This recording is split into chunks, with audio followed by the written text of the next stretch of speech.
Hi families, இன்றைக்கி நம்ம வீட்டில் என்ன சாப்பாடுன்னு பார்ப்போமா? காலையில் இன்றைக்கி கருப்பு கவுனியில் அரிசியில் அப்பமாவு அரைச்சி வச்சுருந்தாங்க. ரொம்பவே டேஸ்ட்டாக சாஃப்டாக இருந்துச்சுங்க. கருப்பு கவுனியில் நான் அப்பமாவே அரைச்சது கிடையாதுங்க. சரி ஒன்ஸ் ட்ரை பண்ணுவோம் அப்படின்னு சொல்லிட்டு, எப்போ பார்த்தாலும் பச்சரிசியில் தான் அரைக்கிறோம் அப்படின்னு சொல்லிட்டு நம்ம எவ்வளோ பச்சரிசி வைப்போமோ அதே அளவுக்கு பச்சரிசி வச்சு கஞ்சி வச்சு தேங்காய் வச்சு அரைச்சிருந்தாங்க. செம்ம டேஸ்ட்டாக இருந்துச்சுங்க. ரொம்பவும் புளிக்கவே இல்லைங்க. மாவு சரியான டேஸ்ட்டாக இருந்துச்சுங்க. அந்த அரிசியோட அந்த பிசுப்பு தன்மையே இல்லைங்க. நம்ம எப்படி பச்சரிசியில் நம்ம அப்பம் சுடுவோமோ அதே அளவுக்கு செம்மையாக வந்துருச்சுங்க. உங்கள் வீட்டில் நீங்களும் ட்ரை பண்ணி பாருங்கள்.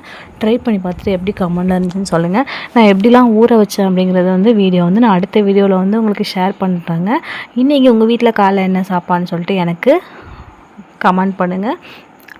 அப்புறம் எனக்கு பிடிச்ச டிசைன்லாம் நான் ஒரு அம்மா சுட்டு சாப்பிட்டுட்டு இருந்தாங்க. அப்போத்துக்கு சைடிஷ் தக்காளி சட்னி, கொஞ்சமாக இடியப்ப சோறு செஞ்சுருந்தாங்க.